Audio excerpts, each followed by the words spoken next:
नमस्कार। आइए सबसे पहले एक नज़र आज की ताज़ा खबरों पर। डॉक्टरों और नर्सों के साथ मारपीट अब पड़ेगी महंगी, बिना बेल 7 साल की होगी सजा। केंद्र सरकार ने डॉक्टरों के देशव्यापी हड़ताल की धमकी के बाद लाया नया अध्यादेश। पालघर लिंचिंग पर महाराष्ट्र के गृह मंत्री ने किया 101 लोगों के नामों का खुलासा, कोई भी मुस्लिम नाम नहीं। गृह मंत्री ने आरोप लगाया कि भारतीय जनता पार्टी सांप्रदायिकता को हवा दे रही है। चीन से मंगाई गई कोरोना टेस्ट किट घटिया निकल गई है। अब इसके बाद भारत ने रैपिड टेस्ट रोक दिए हैं। दक्षिण कोरिया ने भारत के मानेसर प्लांट में हर सप्ताह 5 लाख टेस्ट किट बनाकर देने की घोषणा की। गुजरात और मध्य प्रदेश में बढ़ रहे कोरोना के मरीज। महाराष्ट्र के बाद लगा गुजरात का नंबर 2, तीसरे स्थान पर है मध्य प्रदेश। गुजरात के अहमदाबाद में कोरोना मरीजों की संख्या 1,500 के करीब। महाराष्ट्र के मंत्रालय में भी पहुंच गया कोरोना। एक कैबिनेट मंत्री मिले पॉजिटिव, भर्ती किया गया फोर्टिस अस्पताल में। मंत्रालय के उनके कई साथी अफसर हुए क्वारंटाइन। ठाकरे और पवार ने लिया मामले का जायजा। महाराष्ट्र में 64 पुलिसकर्मी पॉजिटिव पाए गए हैं। इनमें 12 अधिकारी हैं और 52 कांस्टेबल हैं। इनमें से 34 मुंबई के हैं। 2 करोड़ दान देने वाला खुद निकला पॉजिटिव। इस कारण दान लेने वाले इमरान खान हुए क्वारंटाइन। कोरोना संकट के बीच मोदी जी का छवि चमकाओ अभियान जारी। 106 वर्षीय वृद्ध को फोन कर मांगा आशीर्वाद। कोरोना से भी बड़ा होगा भूख का संकट। संयुक्त राष्ट्र संघ ने कहा 13 से 25 लाख लोग मर सकते हैं भूख से। अब आइए एक नज़र डालते हैं आज के विश्लेषण पर।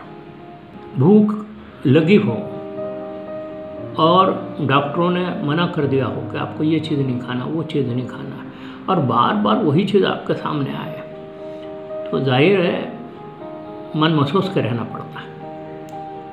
ठीक ऐसा ही कुछ अभी चल रहा है तेल के अंतर्राष्ट्रीय बाजार में। पूरे विश्व में कोरोना के कारण जो स्पीड थी उस पर रोक लग गई है। कारें नहीं चल रही हैं, महामार्ग बंद है, हवाई जहाज नहीं चल रहे हैं, जहाज नहीं चल रहे हैं, पेट्रोल नहीं चल रहे हैं, लॉजिस्टिक कंपनियां बंद है, माल यहाँ से वहाँ नहीं जा रहा है। इसलिए जो पेट्रोल और डीजल की खपत की जो मांग थी वो पूरे विश्व में अचानक नीचे गिर गई। नतीजा क्या हुआ कि जो तेल उत्पादक देश हैं, जो इतने दिन ये सोच रहे थे कि जैसे ही ये कोरोना का संकट हट जाएगा हम बड़े मुनाफा कमा लेंगे, बड़े दाम कमा लेंगे, उनकी हो गई है पंचायत। पंचायत इसलिए हुई कि 15 दिन पहले ओपेक ने अपने तेल निर्माता देशों की एक बैठक ली।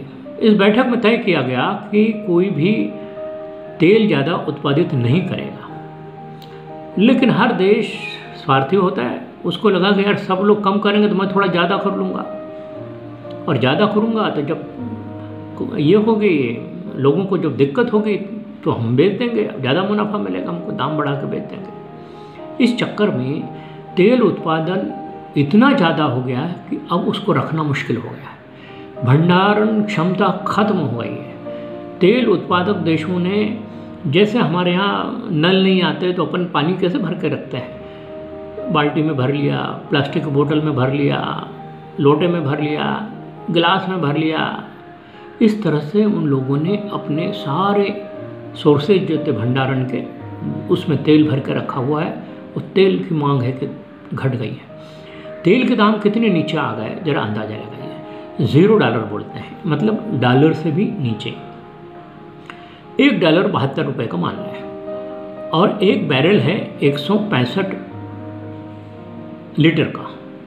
तो अब इस हिसाब से हम हिसाब लगाते हैं तो तेल के दाम, कच्चे तेल के दाम अब आ गए 42 से 45 पैसे प्रति लीटर पर। तो क्या इस लूट का फायदा, इस छूट का फायदा, इस गिरे हुए मार्केट का फायदा भारत उठाएगा? और अगर भारत ने इसका फ़ायदा उठा लिया तो मोदी जी हमको कितने रुपए में डीजल पेट्रोल देंगे। फिलहाल पूरे देश में 62 रुपये से 65 रुपये तक डीजल है और 70 से 72 रुपये तक पेट्रोल है। आपके शहर में क्या है आपको पता होगा।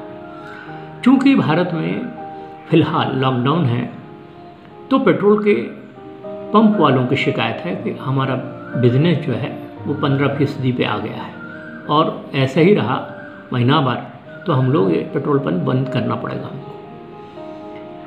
लोगों के पैसे फंसे हैं और कमाई नहीं हो रही। तो पूरे विश्व में तेल की ये स्थिति है। अच्छा, तो विश्व में कितना होगा तेल आपके हिसाब से? पूरे विश्व में 160 करोड़ बैरल का तेल भंडारण है। इनमें से करीब 50 करोड़ बैरल को रिजर्व पेट्रोल बना के रखा जाता है, यानी कोई संकट हो नहीं हो पाया तो ये रिजर्व कोटे को समाप्त किया जाए। इसके अलावा तेल वाहक जहाज हैं जो भरे पड़े हैं। इसके अलावा तेल वाहक विमान हैं जो भरे पड़े हैं। इसके अलावा लोगों ने तरह तरह से तेल का भंडारण करके रखा है। इस वजह से तेल के दामों में गिरावट आ गई, कोई मांग ही नहीं है। अब भारत में तेल भंडारण की क्षमता क्या है? भारत में कुल मिलाकर 3.7 करोड़ बैरल की हमारी क्षमता है। इससे हम पूरे देश को 15 दिन का पेट्रोल रिजर्व रख सकते हैं और लगभग इसके दूना कैपेसिटी हमारे रिफाइनरीज की है जो 60 दिन का पेट्रोल अपने पास रख सकती है।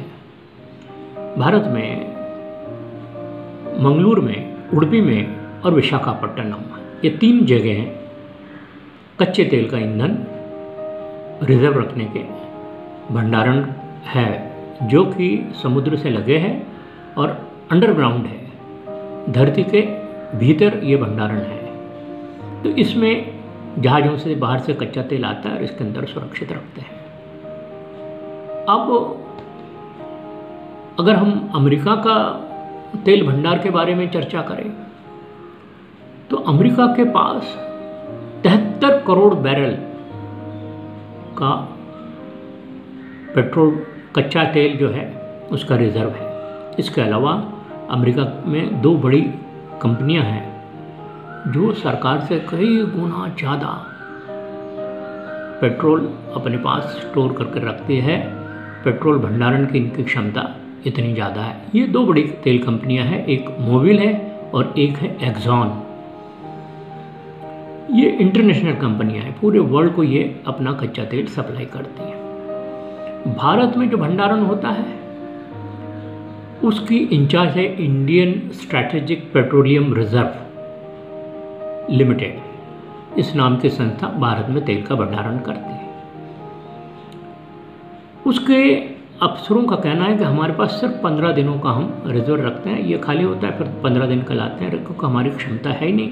हम कई दिनों से सोच रहे हैं, कई वर्षों से सोच रहे हैं कि हम अपनी क्षमता को बढ़ाएं, लेकिन 20,000 करोड़ जो है क्षमता हम बनाना चाहते हैं और इसके लिए हमको 18,000 करोड़ का खर्चा आएगा। जाहिर है भारत में हम बहुत ज़्यादा स्टोरेज नहीं कर सकते, पर गिरती हुई कीमतों का लाभ भारत उठा सकता है और उठाएगा भी। भारत में नेपाल से भी महंगा पेट्रोल है। आपको ताज्जुब होगा, नेपाल छोटा देश है लेकिन नेपाल में पेट्रोल बेहद सस्ता है, डीजल बेहद सस्ता है। लेकिन भारत में क्यों नहीं है? क्योंकि भारत सरकार भी सस्ते पे बेच सकती है, लेकिन यहाँ मांग जो है वो 4 गुना है और सप्लाई है 1 गुना। इसलिए भारत में पेट्रोल भारत सरकार का दैनंदिन कमाऊ पूत है। रोज की कमाई वो करके कैश सरकार को कमा के देता है। यही हाल राज्य सरकारों का है। राज्य सरकारों के पास रोज कमाई करने वाला यह डेली वेजेस वाला वर्कर है, पेट्रोल और डीजल। और भारत में तमाम वस्तु पे जीएसटी लग गई है। एक राष्ट्र एक टैक्स की जो परिकल्पना की मोदी जी ने, वो पूरे देश में उन्होंने जीएसटी लगा दिया, लेकिन डीजल और पेट्रोल पे नहीं लगाया। क्यों? क्योंकि राज्यों ने विरोध किया। सब चाहते थे कि हम अपनी ड्यूटी लगाएं और ये हो। अगर भारत में मान लो एक राष्ट्र एक तेल जैसा कुछ अभियान चलाया जाए तो पेट्रोल की कीमत पूरे देश में 42 रुपये 50 पैसे अधिकतम हो सकती है, न्यूनतम और भी कम हो सकती है, लेकिन न्यूनतम यानी 32 से 42 रुपये 50 पैसे के बीच में ये कीमत हो सकती है। लेकिन सरकार ऐसा खुद नहीं चाहती। क्यों? क्योंकि सरकार शराब पर रोक नहीं लगाना चाहती, सिगरेट पर रोक नहीं लगाना चाहती और डीजल पेट्रोल पर रोक नहीं लगाना चाहती, क्योंकि इससे उसके हर दिन के जो है कमाई पे असर पड़ता है। मोदी जी जब सत्ता में नहीं थे तब रजत शर्मा के आपकी अदालत में बाबा रामदेव उनकी तरफदारी करने के लिए आए थे। तब उनसे पूछा था कि भाई मोदी जी आएंगे तो क्या होगा, तो रामदेव बाबा ने बहुत ही सिंपल तरीके से लोगों को बताया कि अगर मोदी जी सत्ता में आते हैं तो 35 रुपये लीटर तेल पूरे देश भर में मिलेगा, पेट्रोल आपको। लोगों को लगा यार मोदी तो युग पुरुष है, हमें मोदी को जिताना चाहिए। जब आपको, लेकिन लगातार मोदी जी जब सत्ता में आए तब भी और अब तक, मतलब पिछले 6 सालों में मोदी जी की सरकार में पेट्रोल के दाम जो कम हुए वो सिर्फ और सिर्फ 8 से 10 पैसे तक के दाम कम हुए। बाकी पेट्रोल के दाम कभी भी कम नहीं हुए। अब लोगों को ये लग रहा है कि मोदी जी खूब तेल लाएंगे और पेट्रोल के दाम अब शायद घट जाएं, क्योंकि अब तो भाई 45 पैसे लीटर आपको मिल रहा है, तो 45 रुपये लीटर तो दो हमें। तो ये सवाल अब हर भारतीय के मन में है कि क्या लॉकडाउन हटने के बाद पेट्रोल हमें सस्ता मिलेगा?